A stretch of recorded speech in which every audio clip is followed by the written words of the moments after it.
Lux, I say lux because it's easier to say than illuminance. Lux are the units used when measuring illuminance. It's the total light falling on the surface. We measure that in lumens divided by the area. So if this room, if there were 10,000 lumens of light in this room, and the room was 100 square metres in size, then of course we'd have a lux level of 100 lux. So it's just the light output divided by the floor area. And its units are lumens per square metre, or lux for short. The maintained lux, this is what happens is light sources will always, the light output will always decrease over time. We call that lumen depreciation, and you've got to take account of it, because when you put, on day one, we install a new lighting system, and in 5 years' time, the light levels are going to be different. Now, the reason that light levels go down is because the lamp itself, or the light source, or LED, whatever it is, over time degrades and less light comes out. Now, that is universal, you can't escape that. It varies for different types of lights. Dust and dirt accumulates on the light fitting, on the reflectors, on the lenses, on the lamp itself, and that reduces the light output.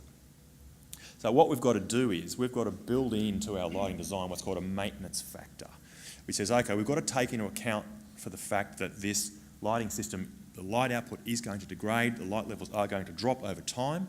We need to overcompensate for that and build in this maintenance factor, which is typically around 80%. You know, for a well-maintained lighting system, you know, we know that on day one it's emitting 100% of its light. On the day we come and maintain that lighting system, clean the fittings, change the lamps, it's going to be, you know, sort of 80% of that. It depends on your maintenance cycle and so on, but it's, as a rough guide, 80%. That means we've got to over-design the lighting system by 25%. If we want 400 lux falling on that work surface, we've got to produce 500 lux on day one, because we know that in 4 or 5 years' time, it's going to come down to 400.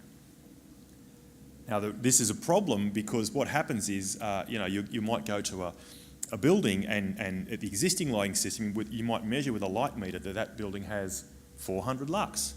And then you put in a new lighting system and measure 400 lux. But the problem is you're not comparing apples with apples there, because the first system, the existing system, has degraded. It's already, you know, lost, assuming it's a few years old, it's lost a lot of its light. You put in a new system which hasn't, and it will degrade. So you want when you put in a new lighting system, you want those light levels to be higher, because chances are the existing system that you've replaced had already degraded.